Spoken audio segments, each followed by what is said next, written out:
الحمد لله رب العالمين والعاقبة للمتقين والصلاة والسلام على سيد الأنبياء والمرسلين وعلى آله وأصحابه أجمعين ومن تبعهم بإحسان إلى يوم الدين. أما بعد، فإن أصدق الحديث كتاب الله وأحسن الهدي هدي محمد صلى الله عليه وسلم وخير الأمور عوافرها وشر الأمور محدثاتها وكل محدثة بدعة وكل بدعة ضلالة وكل ضلالة في النار. وبالسند المتصل منا إلى الشيخ الإمام الإمام الحافظ الحجة أمير المؤمنين في الحديث أبي عبد الله محمد بن إسماعيل بن إبراهيم بن المغيرة بن بردسبة الجعفي الأماني البخاري رحمه الله تعالى.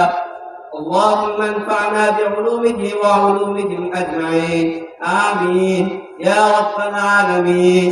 بسم الله الرحمن الرحيم. باب قول الله ونضع الموازين القسط ليوم القيامة وأن أعمال بني آدم وقولهم يوزن. وقال مجاهد القسطاس العدل بالرومية، ويقال القسط مصدر المقسط وهو العدل، وأما القاسط فهو الجائر. وبه قال حدثنا أحمد بن إشقابة قال حدثنا محمد بن فزيل عن عمارة بن القعقاع عن أبي زرعة عن أبي هريرة رضي الله تعالى عنه أنه قال قال النبي صلى الله عليه وسلم: كلمتان حبيبتان إلى الرحمن خفيفتان على اللسان ثقيلتان في الميزان، سبحان الله وبحمده سبحان الله العظيم.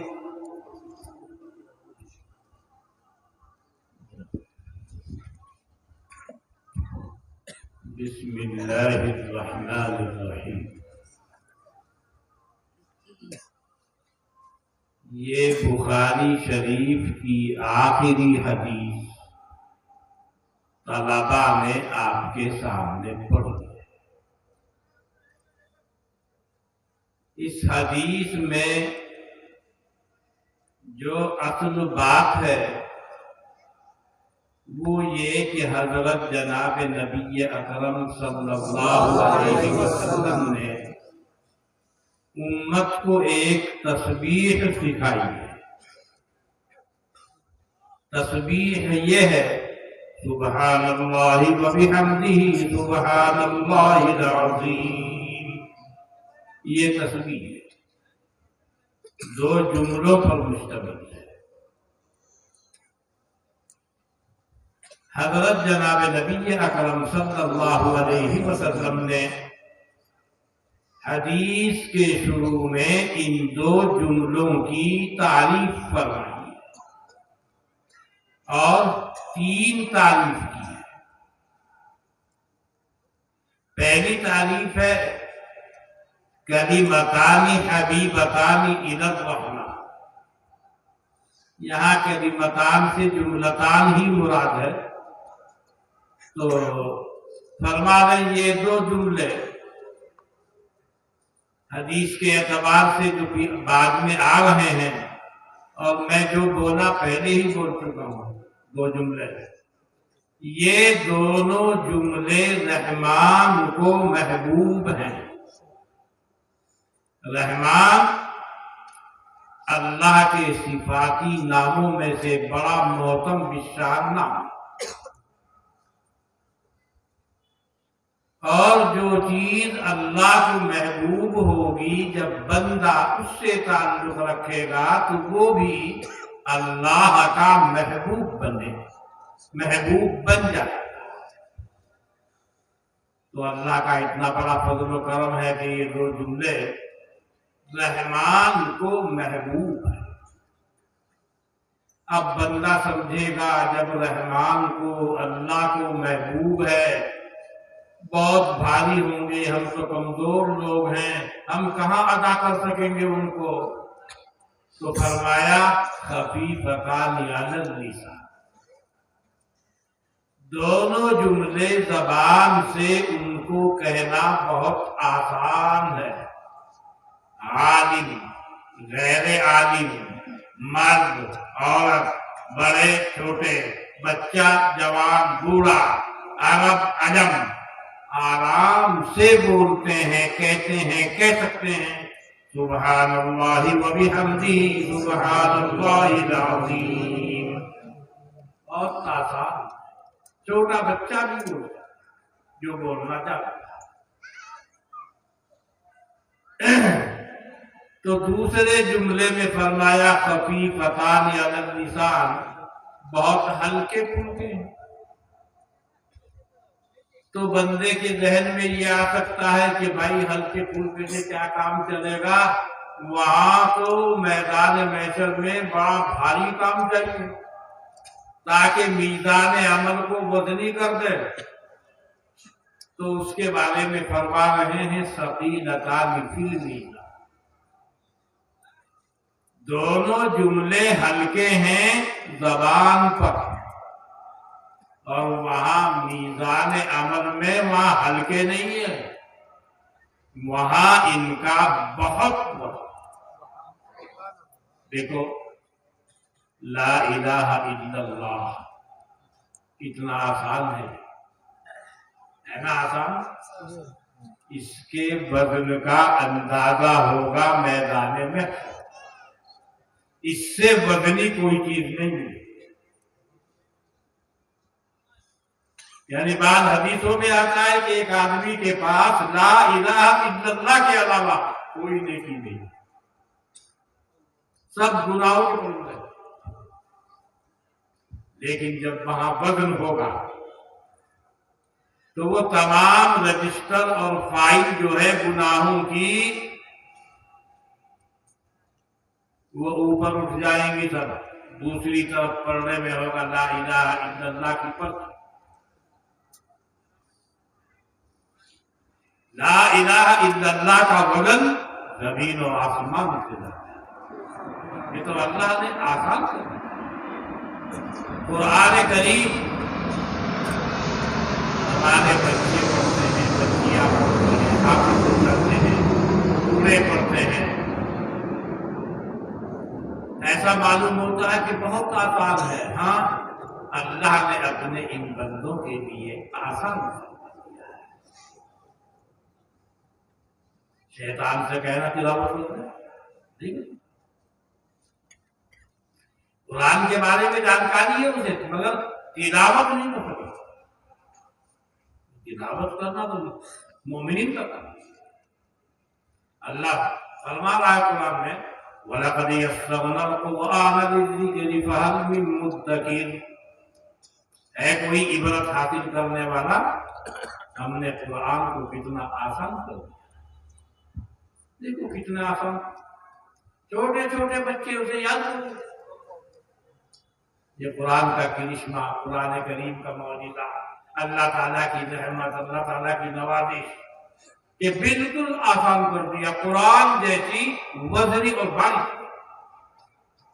ویسے بہت وزنی چیز ہے وہ ہے اللہ کا کلام، بہت بھاری، مگر اللہ نے آسان۔ اب یہ حدیث 5 جملوں پر مشتمل ہے۔ پہلے 3 جملوں میں تعریف ہے، آخری 2 جملوں کی، اور آخر کے 2 جملوں میں وہ تسبیح ہے۔ اب حدیث ہو گئی کلمتان حبیبتان الی الرحمن خفیفتان علی اللسان ثقیلتان فی المیزان سبحان اللہ و بحمدہ سبحان اللہ العظیم۔ اس سے پہلے امام بخاری نے اس حدیث میں اپنی سند کو پیش کیا ہے کہ میرے استاد احمد ابن اشکاب ہیں، ان کے استاد محمد ابن فضیل ہیں، ان کے استاد عمارہ ابن القعقاع ہیں، ان کے استاد حضرت ابو ہریرہ ہیں، ان کے استاد حضرت جناب نبی اکرم صلی اللہ علیہ وسلم۔ یہ سند، اس سے پہلے کچھ علمی مسائل انہوں نے بیان فرما دیے ترجمۃ الباب میں، ایک آیت پیش کر دی وَنَضَعُ الْمَوَازِينَ الْقِسْطَ لِيَوْمِ الْقِيَامَةِ، اور ایک مسئلہ بیان کر دیا وَأَنَّ أَعْمَالَ بَنِي آدَمَ وَقَوْلَهُمْ يُوزَنُ، آگے پھر ایک علمی مسئلہ بیان کر دیا وَقَالَ مُجَاهِدٌ الْقِسْطَاسُ الْعَدْلُ بِالظُّلْمِيَّةِ، اور پھر